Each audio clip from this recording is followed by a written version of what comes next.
पर जो रहे आपके साथ, होती है हमारी ऐसी ही बात। UP 100 news team. 2024 लोकसभा चुनाव को लेकर क्या तैयारियां हैं? पार्टी किसे अपना समर्थन देगी?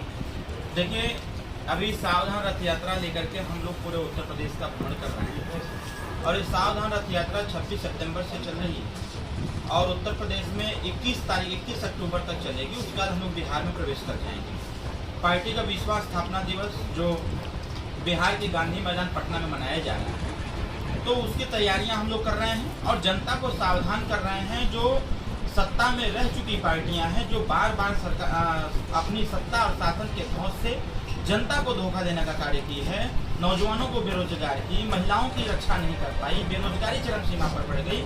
इन तमाम चीज़ों को लेकर के हम लोग जनता को सावधान कर रहे हैं कि आप सावधान हो जाइए और सावधान होकर के ऐसे नेता का साथ दीजिए जो नेता सड़क से लेकर के सदन तक उन तमाम गरीब, पिछड़े, दलित, अल्पसंख्यक, वंचित समाज की लड़ाई लड़ता है, उनके हक हिस्साधिकार की बात करता है। हम अपनी तैयारी कर रहे हैं। आने वाला जो 2024 का चुनाव है, उस 24 के चुनाव में हमारे इस समय पार्टी के साथ भागीदारी पार्टी पी और लोक एकता पार्टी, दो पार्टियां हमारे साथ हैं। इस बार का हमारा प्रयास है कि 2024 का चुनाव हम लोग अकेले लड़ें और अकेले लड़ करके अपनी ताकत का प्रदर्शन करें, ताकि 2027 में सुहेल देव भारतीय समाज पार्टी एक मजबूत पार्टी बन करके उत्तर प्रदेश सरकार की सहभागिता दर्ज करें। 2022 का विधानसभा चुनाव आपने अखिलेश के साथ में गठबंधन किया, हार गए।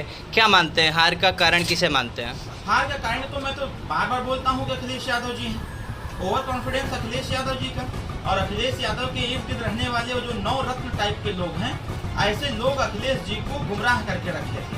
हमारे बार बार बताने के बावजूद अखिलेश जी को ये बताया जा रहा था कि अपनी सरकार बन गई है, मेहनत करने की कोई आवश्यकता नहीं है। सरकार नहीं बनी, जिसका परिणाम उनके सामने है। और अगर उनके साथ हम रहते तो कहीं ना कहीं हमारी पार्टी भी खत्म हो जाती, जैसे सपा दिन पर दिन खत्म हो रही है। तो हमने उनको अपने से अलग किया। अलग करके हम सावधान रथ यात्रा के माध्यम से, जो जब सत्ता में रहते हैं तो उनको बिजली बिल माफी की बात नहीं याद आती है, जातिगत जनगणना की बात नहीं आती है, 17 जातियों को अनुसूचित जाति का दर्जा दिलाने की बात याद नहीं आती है।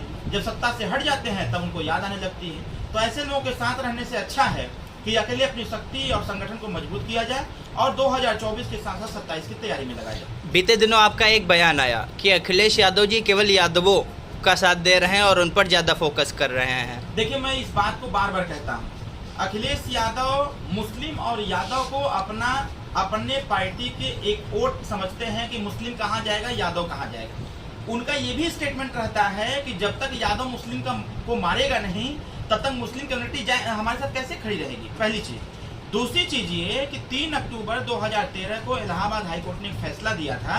उस समय अखिलेश यादव की सरकार थी। इलाहाबाद हाईकोर्ट ने कहा कि जो भी पिछड़े गए लोग हैं, 27% का आरक्षण उनको नहीं मिल रहा है, तो आरक्षण का डिवाइडेशन करो और यादव कम्युनिटी के साथ साथ जो ओबीसी की मजबूत जातियां हैं उनको आरक्षण क्राइटेरिया बंद करते हुए समस्त वंचित वर्गों को आरक्षण दिया जाए। तो ये तो साफ हमने क्या कहा, इलाहाबाद हाईकोर्ट ने कहा कि अखिलेश यादव जी एक जाति विशेष का संरक्षण करते हैं, तो मैंने कह दिया तो क्या बुरा कर दिया?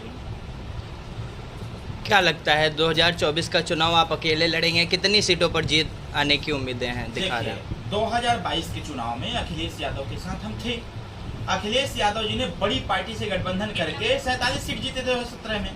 2022 में उनके साथ भी 125 सीट हम जीतवाए।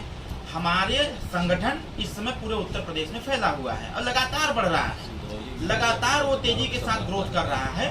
2024 में सुहेल देव भारतीय समाज पार्टी अच्छी उपस्थिति दर्ज कराएगी और दर्ज करा करके ये बताने का प्रयास भी करेगी कि 2027 में हमको कम न आका जाए। बीते दिनों सीएम योगी को लेकर के कुछ खबरें वायरल हुई। बताया गया कि सीएम योगी से मुलाकात हुई है, उस दौरान एसटी का दर्जा देने की बात कही गई है। देखिए, माननीय उत्तर प्रदेश के माननीय मुख्यमंत्री जी योगी आदित्यनाथ जी से मुलाकात हम लोग की हुई थी। जो मुलाकात थी, क्योंकि हमारे समाज 71 साल बाद माननीय ओम प्रकाश राजभर जी ने पहल किया।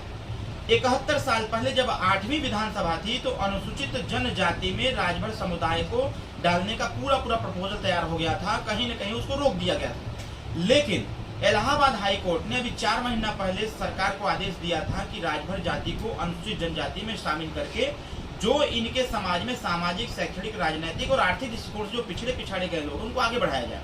इस पे सरकार गंभीरता के साथ पहल नहीं कर रही थी, लेकिन जब हम लोगों ने उस पर पहल किया, सदन में बात उठाने की बात आई, तो योगी आदित्यनाथ जी ने आमंत्रित किया और बाकायदे 1.5 घंटा की चर्चा हुई, पूरी फाइल सारी चीज हम लोग बताया गया। 8वीं विधानसभा की कार्रवाई उनको दी गई, उसके बाद लगातार हाई कोर्ट सुप्रीम कोर्ट के निर्देश जो थे उनको दिया गया। फिर उसका सेंट्रल गवर्नमेंट के जो मिनिस्ट्री के तरफ से जो लेटर आए हुए थे उनको बताया गया। तो योगी आदित्यनाथ जी ने कहा कि राजभर जी आपका पहल सार्थक है और मैं आज ही आपके अनुसूचित जनजाति में राजभर को शामिल करने वाली जो प्रपोजल है उसको सेंट्रल गवर्नमेंट को भेजता हूं। आप भी प्रयास करो, हम भी प्रयास करें, ताकि उत्तर प्रदेश में यथाशीघ्र राजभर जाति को अनुसूचित जनजाति में शामिल करके उनको भी सारा अधिकार दे दिया जाए। इस मुलाकात के बाद में खबरें ऐसी आ रही हैं कि आने वाले 24 के चुनाव में आपकी पार्टी बीजेपी से गठबंधन कर लेगी, इसमें कहाँ तक सत्यता है? मुलाकात के बाद तो तमाम तरह के कयास तो लगाए ही जा रहे हैं, लेकिन अभी आपने देखा होगा कि जिले अधिकारी कप्तान को, यहाँ तक कि थाने पर भी एक मैसेज आया हुआ है, जो हम लोग की मुलाकात थी उसी का रिप्लाई आया हुआ है थानों पर। सरकार भू माफियाओं के खिलाफ कार्रवाई करने का आदेश दी थी। कहीं न कहीं जो सरकार में रहने वाले, सत्ता में रहने वाले या सरकार में रहने जो कर्मचारी और अधिकारी हैं, इनकी मिली भगत से जो 50 साल 60 साल 70 साल 20 साल 25 साल से गरीब अपना जमीन गरीब कहीं रह रहा था तो उसके घरों को गिराया जा रहा था। हमारे मुलाकात के बाद डीजीपी का निर्देश हुआ कि किसी भी गरीब के घर को नहीं गिराया जाएगा। उसके बाद उनके ही जो अलर्ट जारी किया गया है कि ओम प्रकाश राजभर जाति को अनुसूचित जनजाति में शामिल कराने को लेकर के एक सावधान रथ यात्रा निकाल रहे हैं। इसके साथ साथ तीसरी बात ये भी कही गई थी कि ओम प्रकाश राजभर जो बिजली बिल माफी की बात करते हैं, जो फ्री इलाज की बात कर रहे हैं, सामाजिक न्याय समिति की रिपोर्ट को लागू करने की बात कर रहे हैं, इन सारे इशू को लेकर के गांव-गांव भ्रमण कर रहे हैं। उत्तर प्रदेश में अलर्ट जारी है। सरकार को भी पता चल गया है कि ओम प्रकाश राजभर अनुसूचित जनजाति में राजभर समाज को शामिल करा ले जाएगा। ये सरकार को भी पता है। हमारी मुलाकात ये थी, हमारी मुलाकात किसी गठबंधन या फिर पार्टी के साथ खड़ा होने का कोई ऐसा विचार अभी तक नहीं बना। हमने विधानसभा चुनाव में देखा कि आपने लगातार सरकार को महंगाई, बेरोजगारी जैसे कई तमाम मुद्दों पर घेरने की कोशिश की। इस मुलाकात के दौरान क्या इन मुद्दों पर बातचीत कोई हुई? डेफिनेटली इस पे बात की गई थी। माननीय योगी जी को ये भी बताया गया, तो योगी जी ने इस बात को भी कहा कि लेकिन जो सरकारी आंकड़े हैं, जो जनपदों से आते हैं, वो आंकड़े तो कुछ दूसरा बताया जाता है।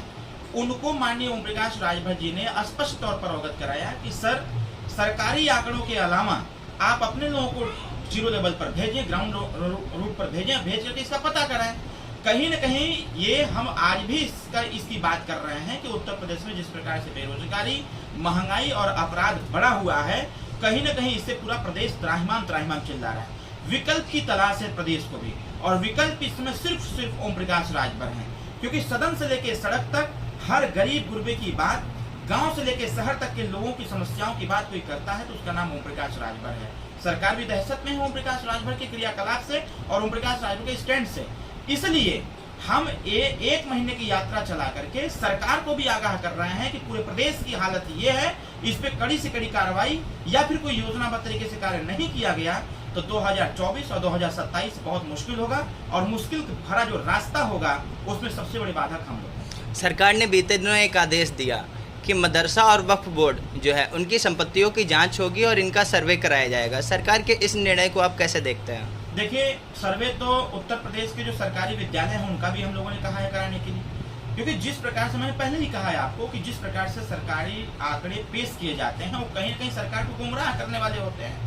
और सर्वे होना चाहिए कि उनकी शैक्षणिक स्थिति क्या है। मदरसों में जैसे कई ऐसे मैसेज हम लोगों को प्राप्त हुए कि मदरसों में जो टीचर होते हैं वो नहीं है, उनकी व्यवस्थाएं गड़बड़ हैं, तो कहीं न कहीं यही चीजें सरकारी विद्यालय में भी हैं, तो दोनों का सर्वे हो रहा है। अखिलेश जी घेर रहे हैं बार-बार इस फैसले को लेकर। अखिलेश जी के जिम्मे कौन काम रहेगा? अखिलेश यादव के जिम्मे कोई काम नहीं है, सिर्फ लूडो खेलने के अलावा। अखिलेश जी घर में बैठ के लूडो खेलें और 5, 10, 11 बजे ऑफिस पहुंचे, 5 बजे अपने घर चले जाएं, घर बैठ के लूडो खेलें। इसके अलावा कोई काम उनके पास नहीं है। चिल्लाते रहेंगे, उनसे कुछ होने वाला भी नहीं उत्तर प्रदेश में। धन्यवाद।